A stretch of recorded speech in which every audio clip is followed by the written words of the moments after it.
भोजपुर आरा के नवादा इलाके में मौजूद हूँ। यहाँ एक ज़मीन विवाद चल रहा है।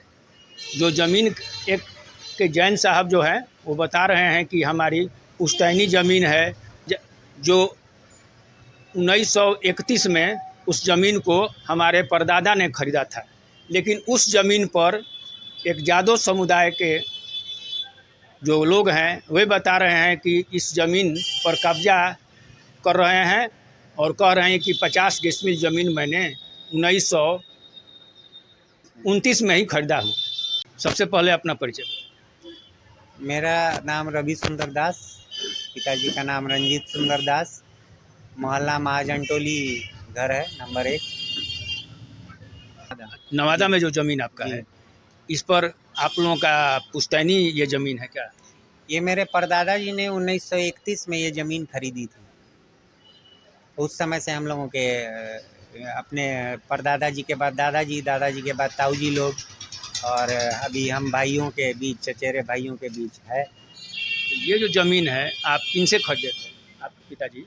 हमारे परदादा जी ने ये ज़मीन बिंदेश्वरी पाठक जी उर्फ इंद्रदेव पाठक जी से खरीदी थी। आपके दादाजी क्या नाम था? मेरे दादाजी का नाम ऋषभ सुंदर दास था। मेरे परदादा जी का नाम बाबू श्याम सुंदर दास जी था। ज़मीन किनसे खरीदा था? परदादा जी ने बिंदेश्वरी पाठक वल्द इंद्रदेव पाठक जो स्वर्गीय थे, उनसे खरीदे थे। तो जब उन्होंने ज़मीन कब खरीदे थे? इंद्रदेव पाठक के पास, इंद्रदेव पाठक के नाम से खतियान है, जो सर्वे हुआ होगा 8, 9, 10 जो फाइनल हुआ होगा। उसके पहले 1904 में इंद्रदेव पाठक को एक राजा जी थे, उन्होंने ज़मीन अपना कर्ज के रूप में और बहुत सारी ज़मींदारी उस कर्ज में इनको दी थी इंद्रदेव पाठक को। वो डॉक्यूमेंट भी मेरे पास उपलब्ध है। तो आपके दादाजी ने कब खरीदा था? आपके पिताजी खरीदे कि दादाजी खरीदे? मेरे परदादा जी ने खरीदा था। हाँ, तो परदादाजी कब खरीदे थे? 1931 में। 1931 में। तो जब 1931 में आपके पास रजिस्ट्री है? हाँ, मेरे पास रजिस्टर्ड डीड है। अच्छा। और वो कोर्ट में भी 1960-61 में एग्जिबिट हो चुका है। उसका मतलब ऑथेंटिसिटी पर कोई सवाल नहीं उठा सकता है। और ये आज भी डीड कोर्ट रजिस्ट्री ऑफिस में उपलब्ध है, और हम लोगों ने उसका वहाँ से भी सर्टिफाइड कॉपी निकाला हुआ है। उसका म्यूटेशन भी हो चुका था? हाँ, सारा परदादा जी के नाम से रजिस्टर 2 है, मेरे दादाजी के नाम से रजिस्टर 2 है। रजिस्टर 2 में जितनी रसीदें मेरे दादाजी के उसमें लिखी हुई हैं, वो सारी रसीदें मेरे पास मौजूद हैं। तो इस पर विवाद का कारण क्या बना? इसका विवाद का कारण यही है कि देवकी सिंह जो यादव जाति के हैं, वो कह रहे हैं कि हम लोगों ने इसका 29 में जिनके नाम से खतियान है, खतियान में इंद्रदेव पाठक का नाम है, इंद्रदेव पाठक जी से खरीदी है।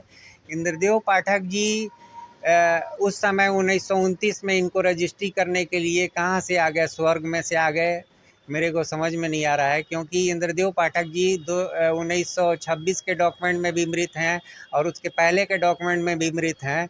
तो ये स्वर्ग से आके इनको रजिस्ट्री कर दिए। मेरी ये बात कहीं से समझ में नहीं आ रही है, कहीं से भी बेतुकी बात है। और इनका जो डॉक्यूमेंट आजकल मीडिया में ये दिखा रहे हैं और कह रहे हैं कि तारीख जो बता रहे हैं कि 23/8/29 का डीड है, ये लोग बोल रहे हैं। और उस समय कहाँ से वो आ गए? जो आदमी मृत हो चुका है वो डीड में कहाँ से आ जाएगा? ये डीड जो बनवाए हैं, ये कैसे साबित होता है कि आपने रजिस्ट्री पहले कराई थी, उन्होंने कराया था? साबित तो ये तो कागजी चीज़ है। उस समय तो मृत्यु प्रमाण पत्र तो बनता नहीं था। डॉक्यूमेंट्री आधार पर ही किसी चीज़ का निर्णय हो सकता है। तो उसमें आप ये तो देखने का न्यायालय का चीज़ है। हर जगह है इस चीज़ को वो जाहिर करने से और कोई दिखाने से कोई मतलब नहीं है। कोई कहेगा कि जाली बनाए हैं। अरे कितना ज़मीन था ये? वो 26 के डॉक्यूमेंट को भी ये जाके अभी रजिस्ट्री ऑफिस में निकाल के देख सकते हैं कि उसमें वो मुतवफ़ा थे कि नहीं। मुतवफ़ा का मतलब रेख्ता डिक्शनरी में आप देखेंगे तो उसका मतलब स्वर्गीय होता है, मृत होता है। ये कितना पूरा ज़मीन है? ये टोटल ज़मीन जो 1931 में खरीदी गई थी, तो उस समय ये 123 डिसमिल होती थी। तो 123 डिसमिल में से 25 डिसमिल ज़मीन मेरे दादाजी ने 1958 में रोड के उस साइड थी, पूरब साइड थी, तो भगवान दास जी को 1958 में मेरे दादाजी ने बेची थी और भगवान दास जी के पास ये ज़मीन थी अभी तक। अब किसी को उन्होंने बेचा हो तो मुझे जानकारी अभी है नहीं उस ढंग का, लेकिन ये सब अभी जब ये सब विवाद उपजा तो अब हम लोगों को ये सब की जानकारी हुई। उसके पहले हम लोगों को लगता था कि निर्विवाद हम लोग का कोई इस पर कोई मतलब किसी से भी पूछ सकते हैं अपना वादा क्या। पूरा आरा नवीन विज्ञान के नाम से और जैन हाथा के नाम से इस ज़मीन को जानता है और इस ज़मीन में ना जाने कितनी शादियां और फंक्शन हो चुके हैं। आप पूरे मोहल्ले वालों से भी अगर गवाही लेंगे तो गवाही लेते लेते कोर्ट का समय ख़त्म हो जाएगा, लेकिन गवाही ख़त्म नहीं होगी, इतने गवाह मिलेंगे। तो ये जो दावा कर रहे हैं कितने डिसमिल ज़मीन पर? ये 50 डिसमिल ज़मीन पर दावा कर रहे हैं। और यहाँ बचा कितना है ज़मीन? टोटल ज़मीन आपका कितना होगा? मेरे पिताजी ने करीब आज से 25 साल 23 साल पहले से ज़मीन कुछ बेची, उनको ज़रूरत थी तो वो पीछे का ज़मीन बीत चुका है। हम लोगों के पास अब बहुत कम ज़मीन, आगे का ही कुछ दुकान उकान बचा हुआ है। और ये अभी इस समय मेरे ताऊ जी लोगों ने, चूँकि वो लोग बाहर रहते थे, नौकरी पेशा थे, और एक भैया लोग दुकान है उनकी चौक पर, तो वो लोग को ज़्यादा कोई इसमें ज़रूरत नहीं थी। पहले गाय वाय अपना रखते थे अंदर में, भूसा घर था, और चदरा का काम करते हैं, स्टील सीट बेचते हैं वो, तो उनका गोडाउन है। अभी ये लोग उसमें से सारा लूटपाट भी कर लिए हैं, वो सारा तोड़ के और उसमें चौकी कुर्सी सारा कुछ रख दिए हैं। और यहाँ पर सब लोग दिन भर वहाँ पर असामाजिक तत्व का जमावड़ा लगा रहता है। ये आपने कहीं कंप्लेन की है कोर्ट में या थाना में या एसडीओ के यहाँ या सीओ के यहाँ? हम लोग अल्पसंख्यक जैन हैं और हम लोग बहुत ही निरीह जाति से आते हैं। हम लोगों की जाति को हर एक छोटे बात के लिए आंदोलन करना पड़ता है। हम लोगों को जब तक रोड पर नहीं उतरेंगे तब तक सरकार के और प्रशासन के कानों में जूं नहीं रेंगती है हम लोगों के बात पर। और वो लोग हम लोगों को बहुत ही निरीह और मतलब गया गुजरा समझते हैं। हम लोगों को ये लोग बोलते हैं कि आपको मच्छर की तरह से मसल देंगे। तो अब ईश्वर ने हम लोगों को धरती पे बेचा है, तो उनकी अगर उनके उसमें लिखा होगा कि हमको मच्छर की तरह मसलवाना है तो हम किसी ताकत से नहीं रोक सकते हैं। बड़े बड़े सम्राट और महाराजा हुआ, उनकी ज़मीन नहीं बची। और आज लोकतांत्रिक देश में हम लोगों के ऊपर ये जो अत्याचार हो रहा है, हम लोग इसका मतलब इसकी भर्त्सना मतलब तो आपने कहीं कंप्लेन किया है इसके लिए? जो हर जगह तो मतलब किस जगह नहीं भेंट किया है, कहाँ नहीं हमारे भाइयों ने भेंट किया है। हम लोग भी अभी प्रयासरत हैं, अभी भी हम एक जगह जाने वाले हैं। प्रशासन से आप लोग क्या रवैया है? प्रशासन का तो रवैया है कि कल थाना में बुला के और मेरे भाई को इतना डांटा गया है कि वो एकदम डेमोरलाइज हो गए, वो किसी लायक ही नहीं है। कल रात में वो ना खाना खा रहे थे ना उनको नींद आ रही थी। वो लग रहा था कि जबकि वो असिस्टेंट कमिश्नर से रिटायर हुए हैं। हमको तो बड़ा ताज्जुब हुआ कि इस आदमी को मतलब कि कितना उम्र हो जाती है, कोई रिटायर हो जाता है, वो आके अपना घर बनाने वाले थे इसी ज़मीन के अंदर में। और वो घर बनाने के लिए अभी उन्होंने म्यूनिसिपैलिटी से ही पास कराया है नक्शा, उसके लिए भी उन्होंने खर्च किया है। अब वो घर में काम लगाने वाले थे, वो बेचारे तो डिप्रेशन में अजीब ढंग के हो गए हैं। हम लोगों को तो बड़ा लगता है कि इतना अफसर आदमी, हम लोगों को तो उन्हीं का बल था कि वो बलशाली हैं, वो अफसर हैं, लेकिन वो तो खुद बहुत मतलब कि अपने आप को निरीह महसूस कर रहे हैं। हम लोग क्या करेंगे उसके आगे? हम लोग तो कुछ नहीं है। हम लोग तो यहाँ पर 25 साल से। किस विभाग के कमिश्नर थे?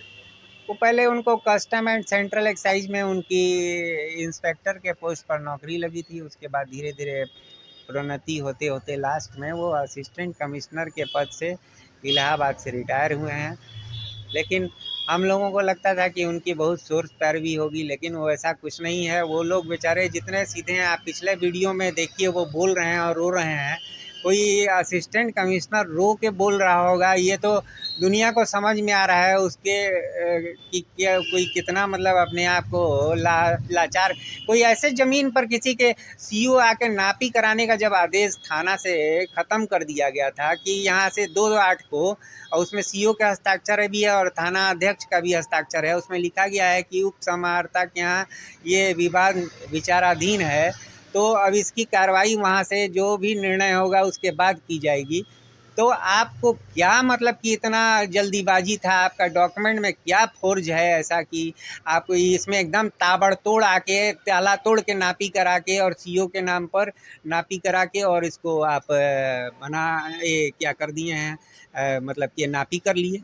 इतना मतलब दल बल और हथियार से आके और हम लोगों को दिखा के, और हम लोगों को थाना में 112 का टीम आता है, वो भाई लोग को थाना में लेके चला जाता है, और हम यहाँ पर रहते हैं तो दूसरा 112 का टीम आता है, वो बोलता है कि क्या बात है। तो हम बोले कि ऐसा ऐसा ताला तोड़ के ये लोग कब्जा कर रहे हैं और इसमें नापी करना चाहते हैं। तो वो थाना अध्यक्ष विपिन जी से हमसे बात कराता है।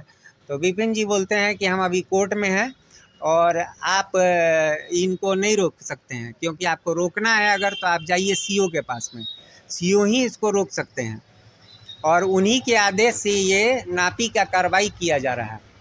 तो नापी का कार्रवाई होता है, जेसीबी लगा के नापी का कार्रवाई होता है, और हरा भरा सावन के महीना में आप बेल का पेड़ काट दिए। आप किस तरह के अपने आप को हिंदू बताते हैं और भाजपा का नेता बताते हैं, और ये आप अपने आप को हिंदू बोलने के लिए तो बहुत बड़ा बात है कि वो किस तरह के हिंदू हैं। बेल का पेड़ जो पूरा मोहल्ला इसमें से बेलपत्र, और इसी में से बेलपत्र मालिन आके शंकर भगवान के मंदिर में लेकर जाती है, और पूरा गट्ठर से उसकी भी आमदनी होती है। उस बेलपत्र के पेड़ को आपने बुलडोजर से ध्वस्त कर दिया। तो अभी क्या स्थिति है? अभी आप स्थिति अंदर साइट पर जाइए, देखिए वहाँ कितने लोग वहाँ खड़े हैं, और असामाजिक तत्व और दिन भर काम नशीला चल रहा है, पदार्थ बन रहा है। काम नहीं। देखिए वहाँ पर जाके क्या हो रहा है। हम तो वहाँ जाने का हम लोगों का उतना हिम्मत नहीं है कि वहाँ जाके और उन असामाजिक तत्वों से हम यहाँ से एक बालू का कोर्ट में कोई आपका कोर्ट में एडीएम साहब के यहाँ हमारा वाद है। उसी वाद के आधार पर तो 2 तारीख को वहाँ से बंद किया गया था कि थाना इसमें कोई कार्रवाई नहीं करेगा, इसमें अंचलाधिकारी कोई काम नहीं करेंगे। तो हम लोग निश्चिंत थे कि अब कोर्ट बाद में आ गया है, अब कोर्ट के अंदर में आ गया है, तो अब हम लोग इस पर अपना डॉक्यूमेंट प्रोड्यूस करेंगे और केस में हमारी जीत होगी। 144 लागू है। अभी ये लोग दरखास्त तो दे चुके हैं, अब तो उसकी नई धारा हो चुकी है, लेकिन अभी एसडीएम साहब को डीएम साहब ने बोला था कि काम बंद कराओ और इस पर मतलब जो नई धारा है उसको लगाने के लिए, लेकिन अभी तक कोई इसमें वहाँ पर ना 144 दिखा रहा है। वहाँ आप अंदर जाइए, 8-10 लोग अभी भी वहाँ पर खड़े हैं, दिन में रात में भी रहते हैं। नशीला पदार्थ सब जो हो रहा है, मतलब अब वहाँ अंदर रहने वाले जो 8-10 घर हैं, वो लोग भी बनिया क्लास के हैं, तो वो भी नहीं बोल पा रहे हैं बेचारे। वो हमसे आके बोलते हैं, तो अब बोलते हैं हम कि आप लोग मिल के कोई कार्रवाई करिए। तो उन लोग को अब देखिए, वो लोग आज करने वाले थे, क्या करते हैं नहीं करते हैं। ये मेरा डॉक्यूमेंट भी लोगों को देखने की बहुत उत्सुकता है, सारा लोग जानना चाहता है कि मेरे पास डॉक्यूमेंट है कि नहीं। और देवकी जी हमेशा कहते हैं कि मेरे पास कोई डॉक्यूमेंट नहीं है। मैंने कई बार बोला है कि मेरे पास सारा डॉक्यूमेंट है, डॉक्यूमेंट हमको पब्लिकली दिखाने की कोई आवश्यकता नहीं है। मैं कोई चोर हूँ कि पब्लिकली डॉक्यूमेंट दिखाता चलूँ। अगर इस तरह से करना ही था तो उनका मतलब उनको अपने आप पर संदेह है। अब मेरे को अपने डॉक्यूमेंट पर कोई संदेह नहीं है। आप इस पर दिखाइए मेरा डॉक्यूमेंट। ये सब डॉक्यूमेंट मेरा जो है, ये एविडेंस है कि इंद्रदेव पाठक 1929 में जिंदा ही नहीं थे। इसमें देखिए ये सारा खाता खेसरा जो है उसका जिक्र है। फिर ये देखिए जो मेरा रजिस्ट्री हुआ है, परदादा ने जो परदादी के नाम से रजिस्ट्री कराया है, ये उसका महादा है। ये ओरिजिनल डीड है जिसमें रजिस्ट्री हुआ है। इसमें देखिए जो मैंने आगे डॉक्यूमेंट दिखाया था, उस डॉक्यूमेंट का भी यहाँ जिक्र है कि किनके किनके कर्जदार थे बिंदेश्वरी पाठक, उनका कर्जा दिया गया है। ये मेरा उसका हिंदी रूपांतरण है जो कि 1960 के कोर्ट के केस में भी एग्जिबिट हुआ है, उसका हिंदी रूपांतरण।